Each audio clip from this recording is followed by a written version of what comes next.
आज के इस वीडियो में क्लास 12 के महत्वपूर्ण गणित के प्रश्न बताएंगे और यह महत्वपूर्ण प्रश्न हर साल के पेपर में छपा रहता है। तो आप सभी लोग इस वीडियो को यदि आप देख लेते हैं तो 8 नंबर पक्का हो जाएगा, क्योंकि ऐसे प्रश्न हर साल के पेपर में पूछा जाता है। तो एक्स वाई जेड का मान आव्यूह विधि से निकाला जाता है। तो आप सभी लोग इस वीडियो को एक बार पूरा देखिए और 8 नंबर पक्का कर लीजिए। एकदम यह प्रश्न पेपर में छपा रहेगा। बस यह जो अंक देख रहे हैं 6, 11 और यहाँ पर 2 आई, यह अंक केवल बदल जाएगा। सेम सवाल हल करने का तरीका एकदम सेम रहेगा। तो आप सभी लोग इस वीडियो को एक बार पूरा जरूर देखिए। तो यहाँ से क्वेश्चन को कैसे हल करेंगे। आव्यूह विधि से निम्न रैखिक समीकरण निकाय को हल कीजिए। अब आव्यूह विधि से एक्स वाई जेड का मान निकालना है। तो कैसे निकाला जाएगा, तो यहाँ पर 3 रैखिक समीकरण दिया रहेगा। X plus y plus z बराबर 6, यह पहला रैखिक समीकरण है। और दूसरा रैखिक समीकरण दिया गया है वाई प्लस 3 जेड बराबर 11। और तीसरा समीकरण दिया गया है एक्स प्लस जेड बराबर 2 वाई। अब यहाँ पर देखिए क्या है, यहाँ पर एक्स का गुणांक नहीं दिया गया है और यहाँ पर 2 वाई जो है पक्षांतर कर दिया गया है। तो 2 वाई को यहाँ पर पक्षांतर करना पड़ेगा, बराबर के इधर लाना पड़ेगा। और यहाँ पर अगर देखेंगे जीरो, यहाँ 0x लिख सकते हैं। अगर x का गुणांक न दिया हो तो क्या लिखेंगे, 0x हो जाएगा। और यह बन जाएगा समीकरण नंबर 1 बनेगा और इसको समीकरण नंबर 2 बना दिया जाएगा और इसको पक्षांतर करना पड़ेगा। तो क्या लिखेंगे यहाँ पर x है और ये 2y प्लस में है, पक्षांतर करेंगे तो माइनस ये 2y हो जाएगा प्लस z हो जाएगा और बराबर क्या हो जाएगा, 0 हो जाएगा। और यह बन जाएगा समीकरण नंबर क्या बनेगा, 3 बन जाएगा। 3 रैखिक समीकरण यहाँ पर बनाया जाता है। अब 3 रैखिक समीकरण जब बन जाएगा तो अब इसको कैसे लिखा जाता है, तो लिखने का तरीका जो है आप सभी विद्यार्थी समझ लीजिएगा। पहले लिखेंगे ए एक्स बराबर क्या लिखते हैं, बी लिखते हैं। ए एक्स बराबर बी का मतलब क्या है, अब एक्स का गुणांक, वाई का गुणांक, जेड का गुणांक, मतलब यहाँ ए वाले मान में कहेंगे यहाँ पर एक्स का गुणांक। एक्स का गुणांक इसमें कितना है, तो एक्स का गुणांक 1 है। वाई का गुणांक क्या है, तो कहेंगे यहाँ पर 1 है। जेड का गुणांक क्या है, तो 1 है। यहाँ एक्स का गुणांक क्या है, 0 है। यहाँ वाई का गुणांक क्या है, तो 1 है। जेड का गुणांक क्या है, तो 3 है। यहाँ एक्स का गुणांक 1 है, वाई का गुणांक -2 है, जेड का गुणांक 1 है।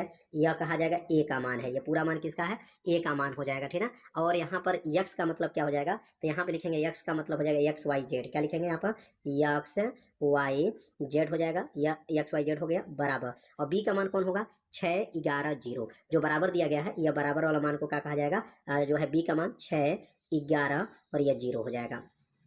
अब इसको हल करके एक्स वाई जेड का मान निकालना है। तो आव्यूह विधि से जब इसको हल करेंगे तो पहले वाले जो मान जो है ए का मान निकला है, वो पहले ए वाला मान को यहाँ पे हल करेंगे। माड ए का मान पहले निकाला जाएगा। माड ए का मान निकालने के बाद से ए 11, 12, 13, 21, 22, 23, 31, 32, 33 निकालेंगे। तो पहले कैसे इसको निकाला जाएगा, तो यहाँ सबसे पहले जो ए का मान दिया गया है पहले नोट कर लेंगे। तो ए बराबर क्या दिया गया है, तो पहले क्वेश्चन ए बराबर ए जो है नोट करेंगे। ए बराबर क्या क्वेश्चन में दिया गया है, तो यहाँ पर दिया गया है 1 है, 0 है, 1 है और यहाँ 1 है, 1 -2, 1, 3, 1, यह ए का मान है। अब इस ए के मान के सहायता से पहले माड ए निकाला जाएगा। माड ए कैसे निकाला जाता है, तो माड ए निकालने को सीख लेंगे। माड ए कैसे निकालेंगे, पहले 1 वाले पे पहले यहाँ कलम रखिए, नीचे की तरफ काट दीजिए और ऊपर की तरफ काट दीजिए। बचेगा क्या, 1 -2, 3, 1 हो जाएगा और यहाँ 1 का प्रसार हो गया। अब ये दूसरे पद का जब प्रसार करते हैं तो दूसरे वाला पद का जब भी प्रसार होता है तो आगे माइनस चिन्ह लगाते हैं, -1 हो जाएगा। और यहाँ पर आप कलम रखेंगे, नीचे की तरफ काट देंगे, ऊपर की तरफ काट देंगे, क्या बचेगा, 0, 1, 3, 1 हो जाएगा। और यहाँ पर +1 और 1 वाली लाइन को काटेंगे, 1 वाले को जो है कट जाएगा, ऊपर वाला कट जाएगा, क्या बचेगा, 0, 1, 1, -2, प्रसार हो गया। तो प्रसार कैसे किया गया है आप सभी लोग अच्छे से समझ गए होंगे, प्रसार कैसे किया गया है।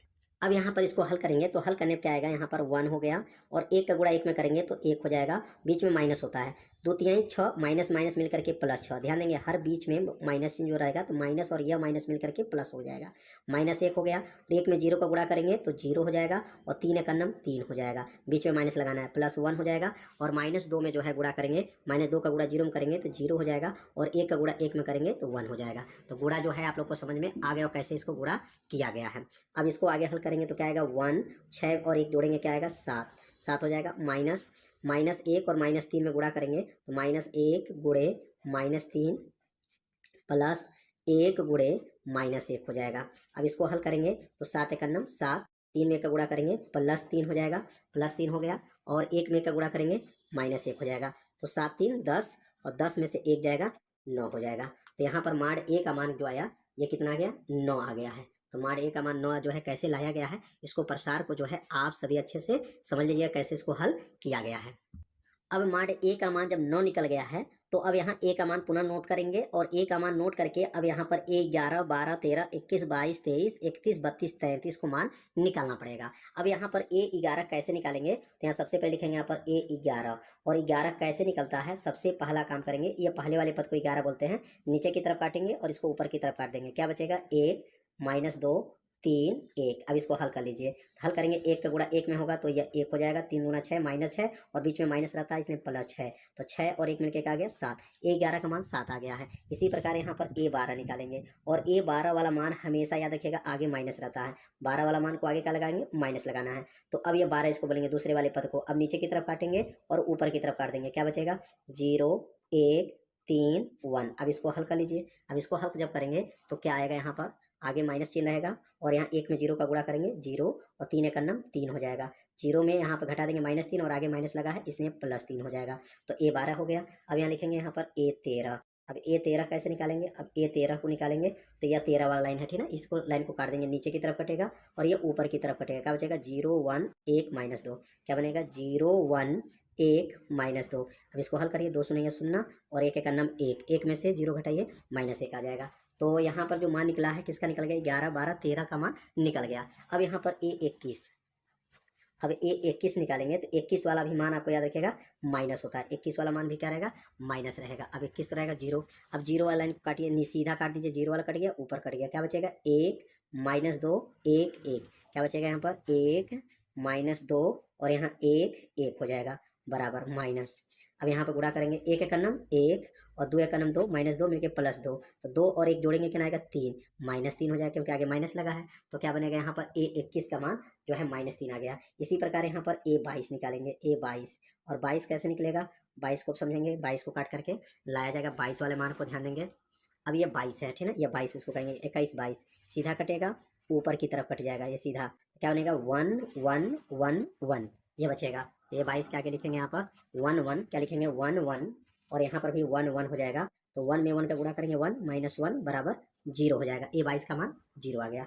अब यहाँ लिखेंगे ए 23, ए 23 निकालेंगे और ए 23 जब निकलेगा तो आगे चिन्ह माइनस लगाना पड़ेगा, याद रखिएगा किसमें माइनस रहता है, 12 में 21 में और 23 में, और जो है 23 वाले मान में भी आपको माइनस रहेगा और आगे चल के एक और मान में माइनस आगे लगाना है, अभी आगे सीखेंगे। तो देखिए यहाँ पर आप यहाँ पर 23 वाला मान, अब इस 23 वाले मान को सीधा काट दीजिए और इसको ऊपर से काट दीजिए, बचेगा क्या 1 1 1 -2 बचेगा, क्या बचेगा यहाँ पर 1 1 और 1 -2 बचेगा, तो यहाँ लिखेंगे 1 1 और यहाँ हो जाएगा बचेगा यहाँ पर 1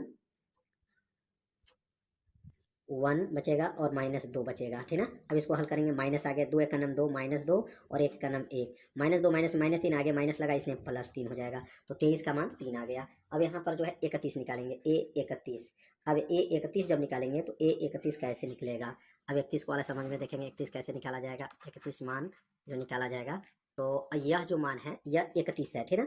अब 31 वाला लाइन को सीधा काट दीजिए, ऊपर से काट दीजिए, क्या बचेगा 1 1 1 3, क्या बनेगा यहाँ पर 1 1 1 3 हो जाएगा, यहाँ लिखेंगे 1 1 1 3 हो जाएगा। अब इसको हल कर लीजिए तो क्या बनेगा यहाँ पर 3 एक अन्नम 3 माइनस यहाँ पर 1 और 3 में से 1 जाएगा 2 हो जाएगा, 31 मान निकल गया। अब निकालेंगे यहाँ पर ए 32, क्या निकालेंगे यहाँ पर ए 32। अब 32 वाला मान को निकाला जाए और 32 वाला मान याद रखिएगा माइनस चिन्ह था, आगे 32 के आगे कौन चिन्ह आएगा माइनस चिन्ह रहेगा, तो कौन कौन माइनस हुआ 12 21 23 और 32 के आगे जो है माइनस लगाना है। इसका मतलब हर एक दूसरा माइनस लगाया जाएगा, हर दूसरा क्या है माइनस है ठीक ना। एक बार देख लेते हैं, देखिए दूसरा ये पहला, दूसरा ये दूसरा वाला नंबर, ये दूसरे वाला नंबर और ये दूसरे नंबर, ये दूसरे नंबर, हर एक दूसरा जो है आगे चिन्ह माइनस लगाना है, आपको याद रखिएगा। अब ये 32 वाला मान है, यह मान कट जाएगा और यह मान कट जाएगा, बचेगा क्या 1 0 1 3, क्या बचेगा 1 0 1 0, क्या बचेगा यहाँ पर 1 0 और बचेगा यहाँ पर 1 3 बचेगा। अब इसको हल करेंगे तो क्या आएगा माइनस और 3 एक अन्नम 3 -0, क्या बचेगा -3 हो जाएगा, ये 32 हो गया ठीक ना। अब यहाँ निकालेंगे ए 33, लास्ट मान है ए 33। अब ए 33 मान निकालेंगे तो ए 33 को समझेंगे कि ए 33 कैसे निकलेगा, लास्ट मान है और लास्ट मान को निकाल करके आगे बढ़ेंगे। तो यहाँ पर जो है ये 33 वाला मान है, ये सीधा कटेगा और ये ऊपर की तरफ कटेगा, 1 0 1 1 होगा, क्या बचेगा 1 0 1 1 होगा। तो काट करके जो है जो बच रहा है इसी को लिखा जाता है, यहाँ 32 में लिखेंगे, यहाँ पर क्या बचेगा 1 बचेगा 0 बचेगा और यहाँ पर जो है बचेगा यहाँ पर 1 बचेगा 1 और 1 बचेगा ठीक है। तो अब इसको जब हल करेंगे तो क्या बनेगा, एक एक नाम एक हो जाएगा और जीरो हो जाएगा, एक एक नाम एक, आज जीरो में गुणा करेंगे तो जीरो हो गया और एक में से जीरो घटेगा तो एक आ जाएगा। तो पूरा मान जो है निकल गया। पूरा मान को एक बार देख लीजिएगा कौन कौन मान निकला है।